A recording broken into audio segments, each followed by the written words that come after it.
What up, what up? Welcome on in to Inside Baylor Sports, the official daily podcast of Baylor Athletics. On today's show, we look back on the women's golf and baseball seasons and give you a wrap-up there for 2024.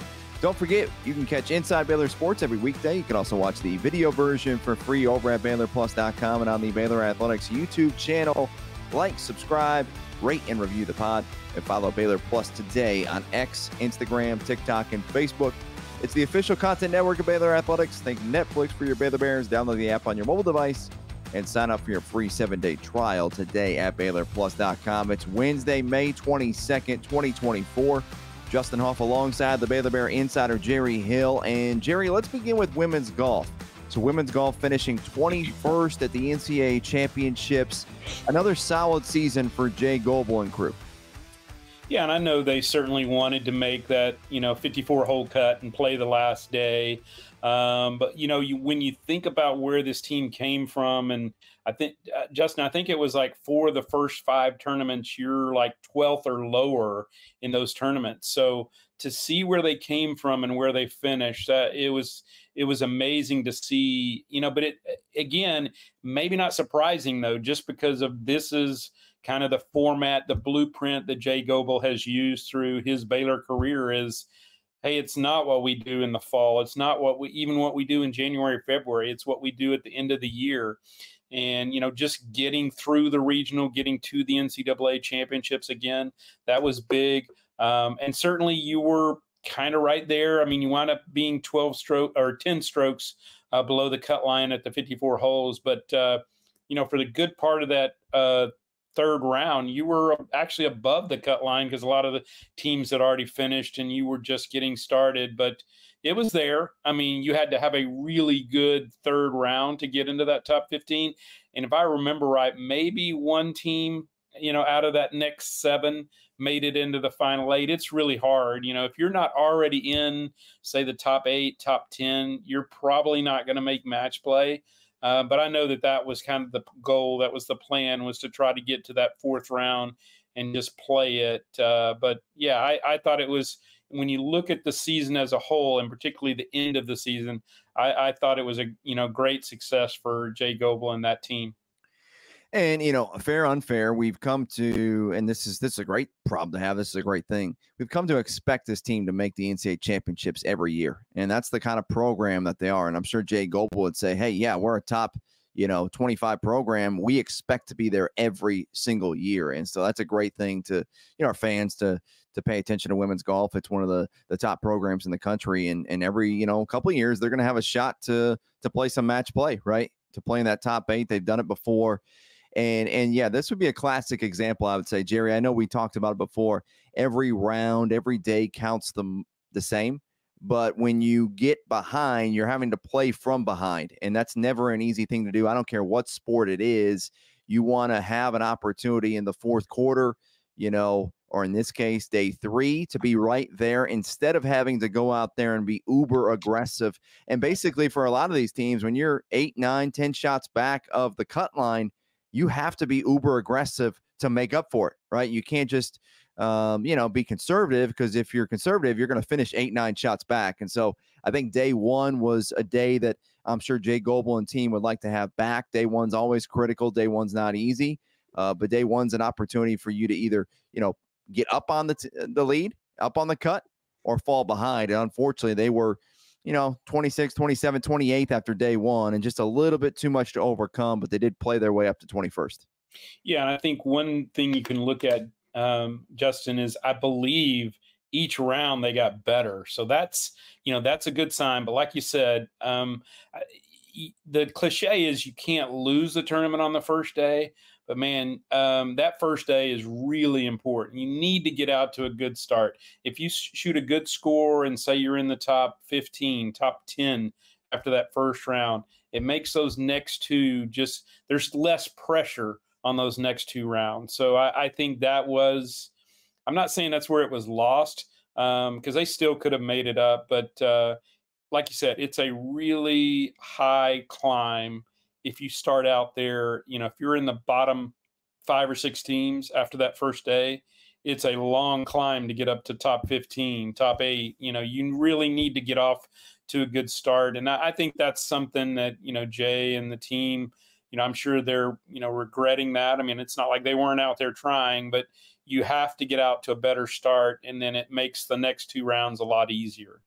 And hey, look, it's not easy. This is championship level golf. I mean, they're playing at a tough golf course. They're playing with the best teams in all of college women's golf. And so it's not easy to be up there around 15. But yes, you have to be really in that 10 to 15 range, because after day 3, it's cut down to top 15. And after day 4, it's cut down to the top 8. So if you're having to play from behind, you're going to struggle to get in the top 15, but you're really going to struggle to get top 8, because they're not resetting scores. And so this is just something to take away as men's golf gets underway this weekend. They're going to need to have a great day 1, as Jerry said, kind of put them in position to be 10 to 15, somewhere in that range. That gives you a chance after 3 days of play to advance top 15, after 4 days to advance top 8. And then from there, it's match play 1, 8, 2, 7, 3, 6, and 4, 5 as they play their way out for a national championship. But once again, hey, another great season. I think anytime you get a top 25 finish, that's strong in whatever sport that is. And so for women's golf, another top 25 finish, a team that's now, accustomed to getting to the NCAA championships at final round site. And they have a lot of returners coming back next season. I mean, this is a team that really is well balanced, Jerry, as far as, underclassmen with some upperclassmen. It was not a senior laden team. So this team will be back, and looking forward to 24-25 next season with women's golf. Yeah, I think I'm right on this. Rosie Belsham was the only senior, at least that was in the playing lineup. So, yeah, they've got a lot of experience coming back. You had Ashleen Kaur making it as a freshman and getting that experience. So, she'll be that much better. Sierra Hasegawa is back. By Maysima, who made it to the 4th round as an individual. She's back. So, yeah, a lot of experience coming back next year.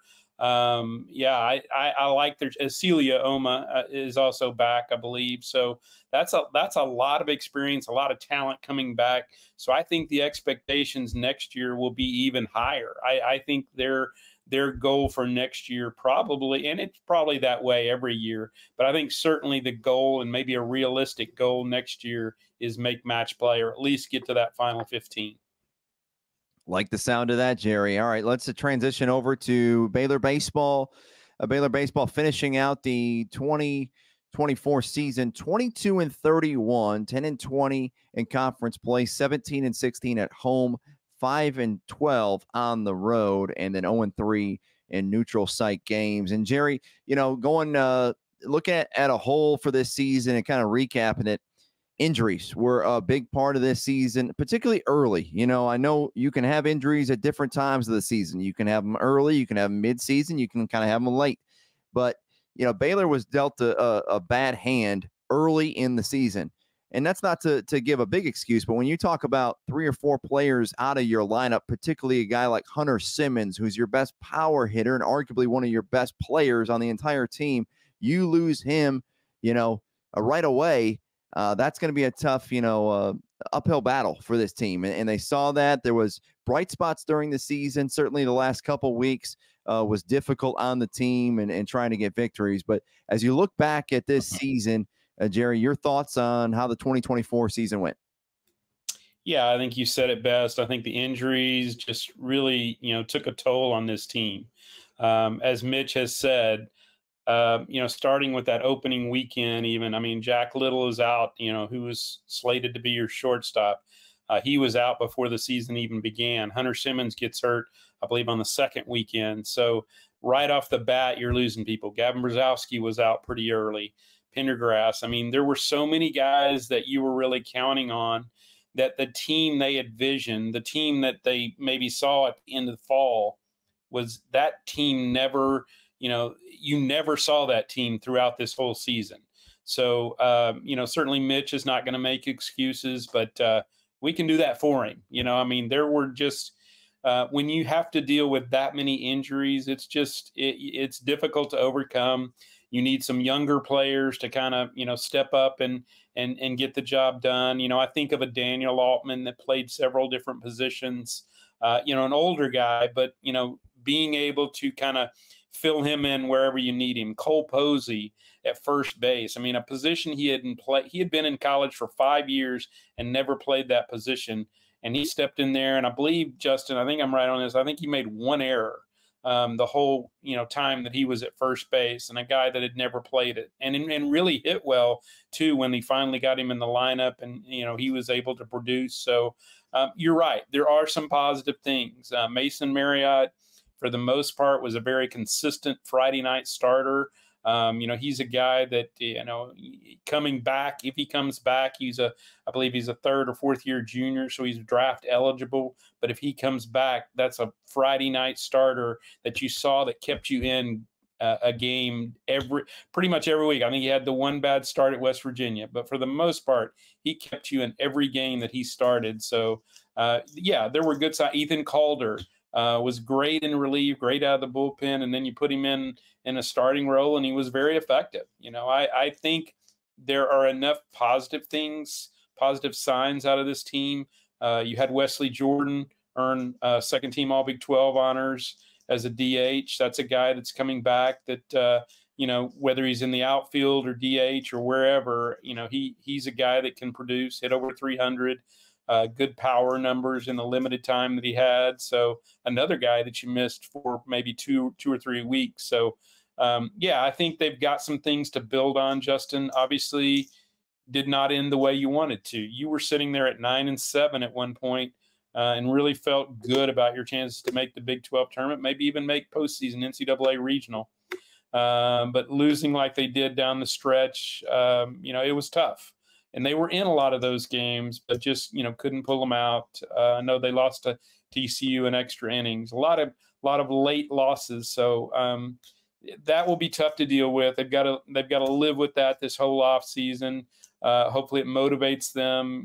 Gets them ready for next year, because I know that Mitch and the rest of the coaches, they want to be not only at the Big 12 tournament next year. They want to make an NCAA regional and hopefully make some noise there too. And again, I think there was some progress made this year, and you've got enough pieces there to build on. Bring in some guys. You had a good signing class in the fall, but bring in some guys from the portal, and I think they could make a big difference. They can make a big jump next year.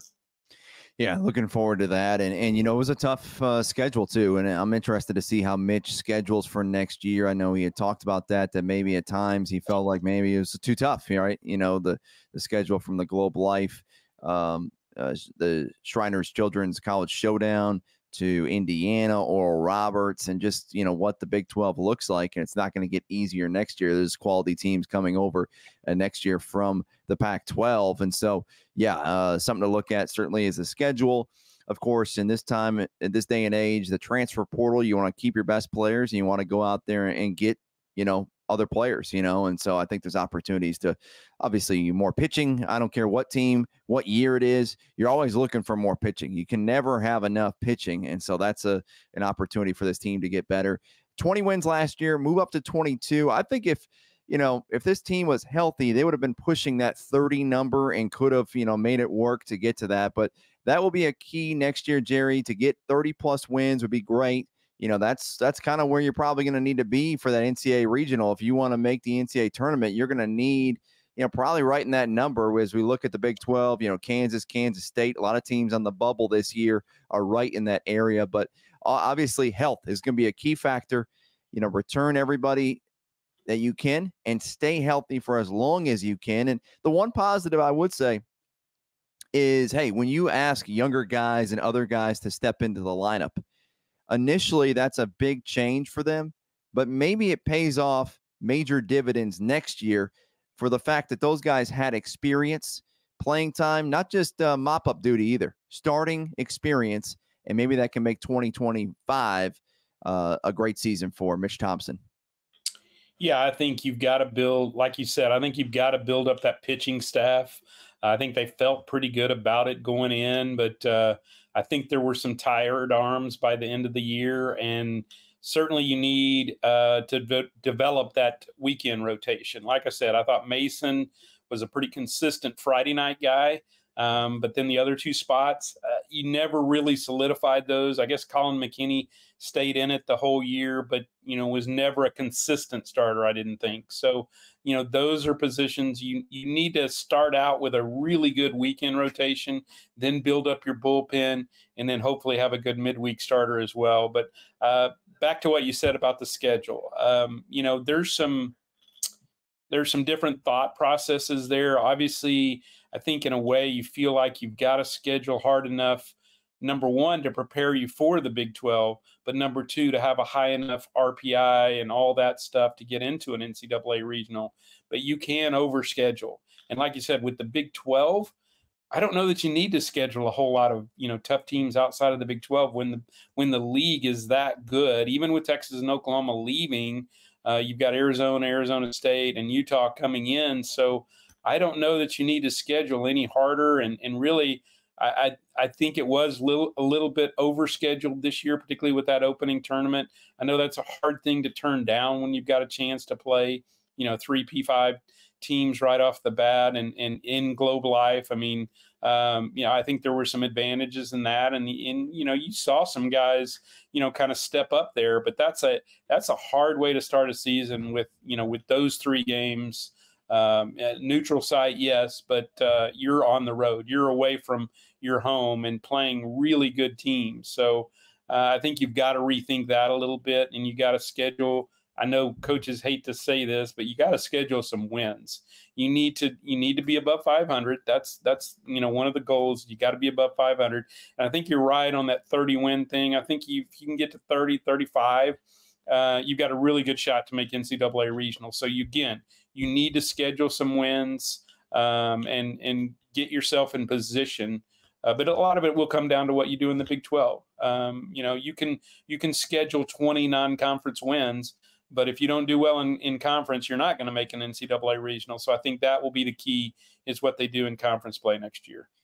Yeah, and looking at the Pac-12 schools that come over, there's going to be 3 of them. There'll be 14 schools in the Big 12 that play baseball next season. Colorado, no baseball team, no softball team either. But, Arizona, 33-20 on the season. They finished 20-10 in the Pac-12. They won the Pac-12, the regular season title, and they'll get ready for the Pac-12 tournament.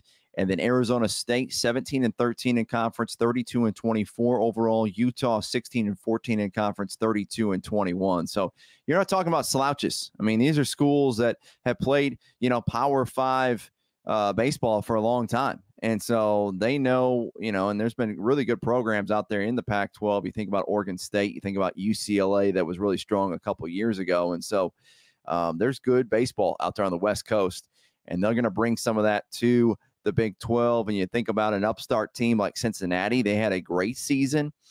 You think about Oklahoma State, what they've done, and then Texas Tech and TCU, who had down years this year, but historically and traditionally over the last decade have been 2 of the top programs in the Big 12 and 2, really top 25 programs. So the Big 12 is a very healthy league for baseball, and looking forward to next season. But yes, as you said, Jerry, there's a balance on that schedule. You want to balance the scheduling for wins, for RPI. There's a right recipe there, and we don't have all the answers there. Mitch and crew, they'll figure it out. But looking forward to next year, and just know that the Pac-12, they're going to bring some good baseball teams over to the Big 12 next year. Yeah, I think you start with Arizona and Arizona State. I don't know as much traditionally about Utah, but those are both really good teams. You think about losing Texas and Oklahoma. I think Arizona and Arizona State are both really good replacements for them. Utah coming in. So, yeah, I don't think, this league doesn't get much easier next year, if at all. I know Texas and Oklahoma have traditionally been, 2 of the best teams in the league, 2 of the best teams in the country. But I think Arizona and Arizona State bring that same kind of, not maybe to that level, but they're both really solid baseball programs with good traditions. So, yeah, I think the league will be great next year with those teams coming in, and it'll be fun. I think Baylor can be very competitive in that league. When you take Texas and Oklahoma out, I think Baylor can be really competitive in that 14-team league. And again, the big goal will be to make it to the Big 12 tournament. But I think ultimately you want to make an NCAA regional and see where you can go from there. I know there's a lot of steps to take maybe, but I think they can do it, because I think like we've talked about, and I know we're not, making excuses here, or maybe we are making excuses, but I think if you had that team that they expected to see, I think this team minimum would have been in the Big 12 tournament, and I think could have made an NCAA regional with guys like Hunter Simmons and Jack Little in the lineup. So be fun to see what they do next spring. Yeah, looking at the Big 12 baseball standings and how they finished out, of course, Oklahoma won the conference in the regular season. The Big 12 tournament is underway up there at Globe Life in Arlington. And there's as many as 10 teams in the Big 12, Jerry, that have won 30 or more games this season. So 10 of the 13, if Kansas gets a win in the Big 12 tournament, they would be number 10. So that just shows you, once again, the power of the conference, how competitive it will be, a lot of parity, and you're going to have to bring your bat and your glove and pitch it to win in this conference. But yeah, looking forward to next season, and how these things play out. Next season will be here before you know it.